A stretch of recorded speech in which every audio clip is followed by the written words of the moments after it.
Bismillahirrahmanirrahim. Assalamualaikum warahmatullahi wabarakatuh. Alhamdulillahirabbil alamin. Wassalatu wassalamu ala asrofil anbiya'i wal mursalin wa ala alihi washabihi ajmain. Rabbi shrah li sadri wa yassir amri wahlul 'uqdatam min lisani yafqahu qawli. Bapak-bapak dan ibu-ibu sekalian yang dirahmati Allah, marilah kita tidak henti-hentinya menyampaikan rasa syukur kita kepada Allah Subhanahu wa taala yang pada pagi hari ini hingga pagi hari ini kita masih diberikan kesehatan, keselamatan dan kesejahteraan atas usia kita, sehingga pada pagi hari ini Allah meringankan langkah dan melapangkan hati kita untuk bisa bertemu bersilaturahim di acara Ahad pagi di masjid yang kita cintai bersama, Masjid Baitur Rahim ini. Salawat dan salam marilah kita juga sampaikan kepada junjungan kita Nabiullah Muhammad Sallallahu Alaihi Wasallam, yang karena beliaulah maka kita bisa terus menerus meyakini bahwa keimanan ini, dan juga karena beliaulah maka kita senantiasa menjadikan beliau sebagai teladan bagi keluarga kita, bagi anak-anak kita, dan bagi lingkungan di sekitar kita. Bapak Ibu sekalian yang dimuliakan Allah, hari ini adalah pertemuan yang kalau saya tidak salah ingat adalah pertemuan yang keempat. Setiap Ahad pagi kita sudah mengadakan pertemuan di awal bulan, minggu pertama kita mengadakan pertemuan ini, dan ini pertemuan yang keempat. Agustus, September, Oktober, November. 4 atau 5 ya? Agustus, September, 5. Jadi mulai Agustus kalau saya tidak ingat. Agustus, September, Oktober, November, Desember. Dan ini adalah pertemuan terakhir kita di tahun 2020. Insyaallah tahun depan kita akan memulai tidak lama lagi. Pertemuan wali santri yang setiap Ahad pagi ini bisa terlaksana di Ahad pagi, karena saya tidak tahu ini berkah pandemi atau tidak, karena kalau tidak kita tidak bisa mengadakan pertemuan di Ahad pagi. Ahad pagi sudah ada jatahnya sendiri, pengajian ibu-ibu. Jadi karena kosong terus kemudian bisa diadakan pertemuan di awal bulan ini meskipun hanya sebulan sekali. Terus kemudian yang kedua, saya ingin sampaikan bahwa berkah yang lain adalah bahwa ketika putra-putri panjenengan tidak sekolah, tidak pergi ke sekolah seperti halnya pada waktu-waktu yang normal, maka kegiatan di rumah tahfiz bisa diajukan di sore hari setelah asar sampai kemudian isya. Tanda-tandanya di semester depan belum akan sekolah juga. Jadi selama 6 bulan ke depan sekolahnya masih on off. Jadi panjenengan semua bersiap-siap saja, ya kira-kira setahun lebih, sekian bulan anak-anak tidak bersekolah secara normal. Semoga Ramadan tahun depan sudah bisa berjalan dengan lancar, Idul Adha tahun depan sudah bisa berjalan dengan lancar. Tapi yang pasti bahwa ini semua dihadirkan oleh Allah Subhanahu wa taala. Saya tidak terlalu percaya dengan teori konspirasi atau apapun juga tentang masalah corona ini. Yang pasti bahwa ini semua Allah berikan pada kita semua selaku hambanya untuk senantiasa secara lebih kuat berintrospeksi. Salah satu introspeksi yang paling panjenengan semua harus sadari adalah bahwa intensitas bertemu dengan keluarga menjadi sangat sering, atau intensitasnya menjadi sangat tinggi. Tetapi yang terjadi di banyak, nggak di sini tapi di sono, di Suriname sana lah kira-kira, negeri yang jauh sana itu kalau sebenarnya ketika masa normal, wah aku rata ketemu anakku, aku mangkat esok mulai sore, atau mangkat esok mulai bengi, anakku sekolah, les dan segala macam. Itu yang dirindukan. Ketika masa nggak libur, wah anakku mohon sekolah dari pagi sampai sore, nanti malamnya les ngaji dan segala macam, sampai susah untuk kemudian bertemu. Nah sekarang ini intensitas ketemunya tinggi sekali. Dari pagi sampai dengan pagi lagi pertemuan dengan putra-putri panjenengan itu tinggi sekali. Nah ini yang sebetulnya kalau kita mau bercermin, melakukan refleksi pada diri kita masing-masing, justru adalah kesempatan yang sangat-sangat kuat. Allah sudah berikan pada kita kurang lebih selama 10 bulan, mulai bulan Maret sampai dengan bulan Desember mau berakhir ini, sudah kurang lebih 10 bulan. Intensitas kita sangat tinggi dengan keluarga kita di rumah. Saya ingin mengajak Bapak Ibu sekalian untuk 1 tahun ke depan, panjenengan punya cita-cita apa pada keluarga panjenengan? Punya cita-cita apa untuk atau dalam rangka kekeluarga? Contoh misalnya kalau panjenengan berusaha, oh tahun ngarep aku akan meningkatkan penghasilan dari sekian rupiah menjadi sekian rupiah, oh dodolanku tak tambah ngene-ngene dan segala macam. Oh tahun depan yang kantoran aku harap ngene-ngene dan segala macam. Yang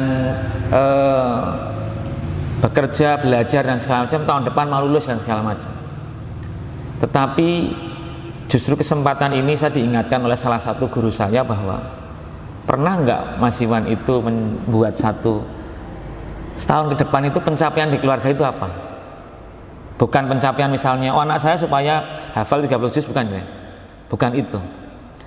Tetapi misalnya dalam keluarga, maka saya dengan istri saya atau dengan pasangan saya, dengan suami saya itu dibuka dengan ngaji bareng tiap pagi habis sholat subuh 15 menit saja. Setelah habis sholat subuh, yang suaminya pulang dari masjid, yang istrinya udah sholat subuh, kemudian buka dengan 15 menit saja ngaji bareng. Yang belum punya istri yang ngaji sendiri ya. Jadi ini kan saya untuk yang Bapak Ibu sana, bukan yang di sini. Yang jomblo-jomblo ya nyari sendiri lah gitu.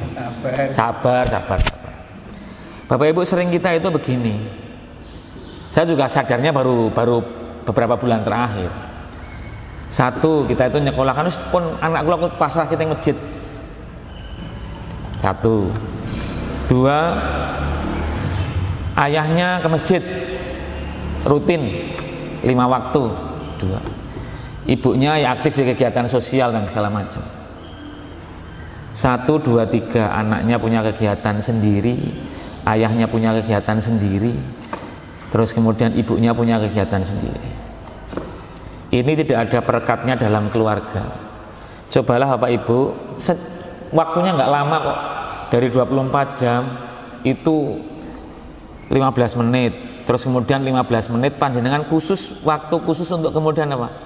Berdiskusi, ngobrol, ngomong, memberikan pelajaran-pelajaran kepada putra-putri panjenengan. 15 menit saja setiap hari. Artinya apa? Dengan pasangan 15 menit, yang sudah punya pasangan dengan 15 menit, yang dengan anak-anak panjenengan 15 dengan 15 hanya 30 menit.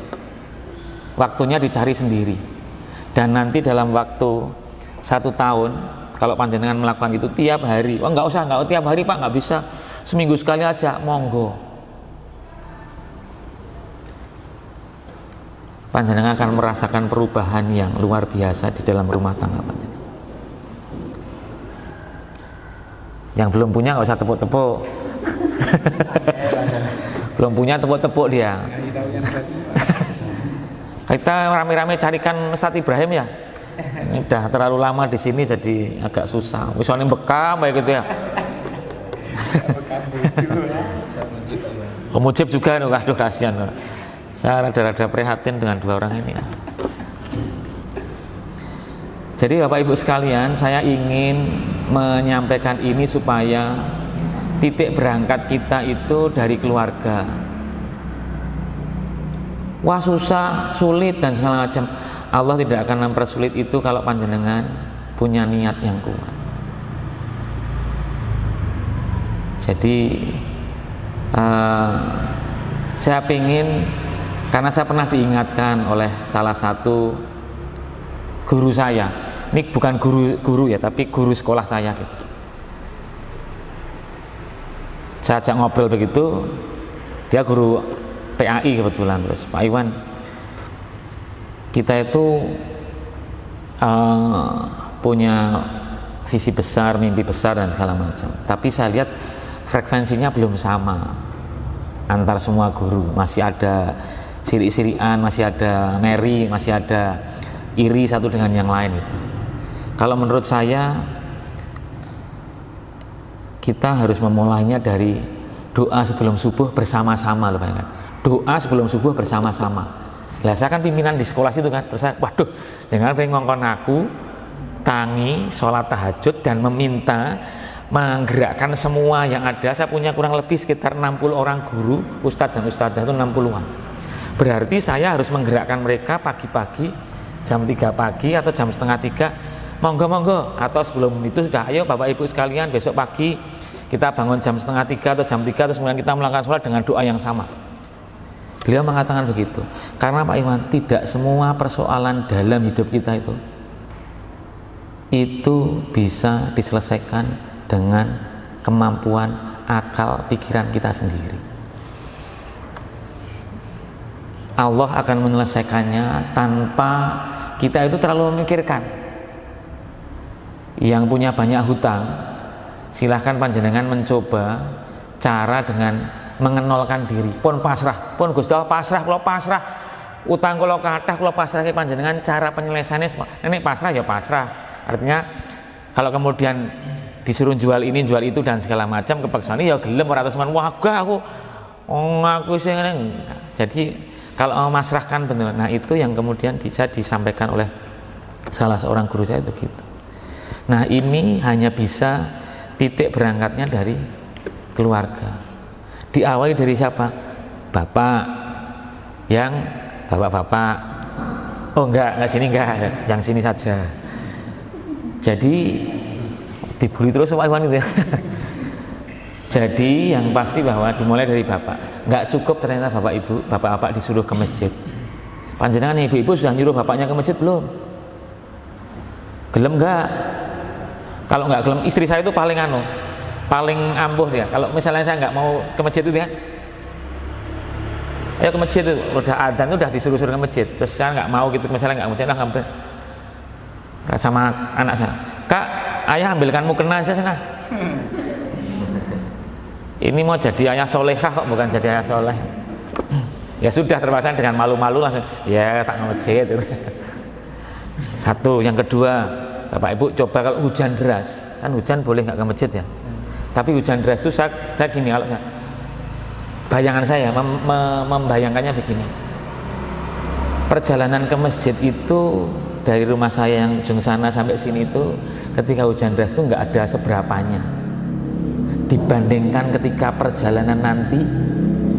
Saya nggak tahu dari mananya ya, tapi membayangkannya begini, ketika nanti di akhirat itu saya nggak ke masjid sekali saja, terus kemudian perjalanan saya menuju ke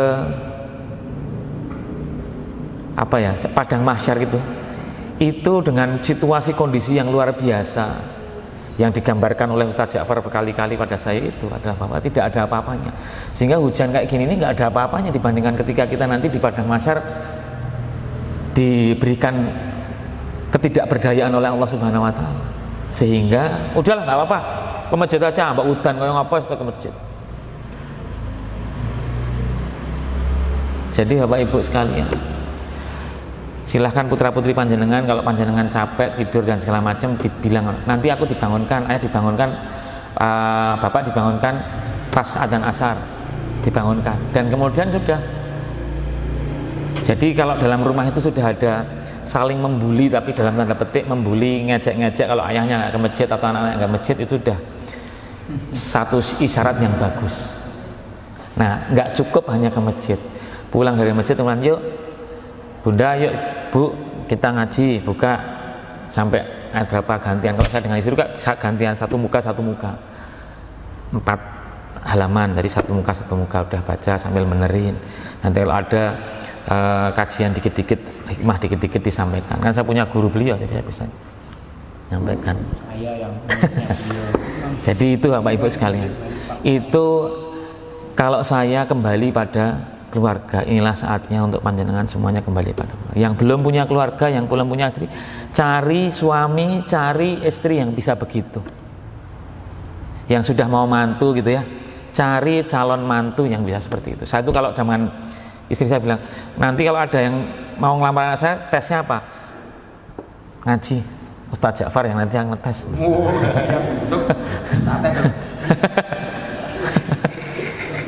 Saya udah caranya gitu aja. Jadi monggo Bapak Ibu sekalian, jadikan Al-Quran sebagai landasan bagi panjenengan. Syaratnya jelas dah. Itu nggak ada yang, karena seperti halnya saya ngutip quote, bukan quote tapi landasan filosofi yang saya pakai, nilai-nilai yang saya pakai di sekolah saya. Qur'ani mumpuni dan migunani. Qur'ani itu semua praktek-praktek dalam proses belajar mengajar di sekolah saya itu berlandaskan pada semua nilai-nilai kebaikan dalam Al-Quran. Nilai-nilai kebaikan Al-Quran apa? Bersih itu nilai-nilai kebaikan dalam Al-Quran. Terus kemudian tidak mudah menyerah itu nilai kebaikan dalam Al-Quran. Semua nilai-nilai kebaikan dalam Al-Quran itu menjadi landasan dalam belajar mengajar. Di dalam keluarga juga begitu. Qur'ani, semua nilai-nilai kebaikan dalam Al-Quran. Saling menyapa, berkomunikasi satu yang lain. Ambil kisah-kisahnya, kisah Nabi Yusuf, kisah Nabi Yunus, kisah Nabi Musa dan segala macam. Ambil itu nilai-nilai kebaikan. Yang kedua, mumpuni. Mumpuni itu bukan saja tajwid bisa, bisa tajwidnya bisa. Oh saya ngerti ilmu tajwid, saya ngerti ilmu makhraj, saya ngerti makhraj seluruhnya saya tahu dan segala macam. Ilmu Al-Quran dan segala macam saya tahu. Ilmu ngajinya Ustadz Ja'far ngasih pengajian, saya tahu ilmunya. Tetapi tidak bisa menggunakan ilmu itu dalam kehidupan sehari-hari atau tidak terampil menggunakan ilmu itu, tidak ada artinya, nggak cukup. Jadi Qur'ani mumpuni. Yang ketiga, sebaik-baik manusia itu adalah yang bermanfaat buat orang lain.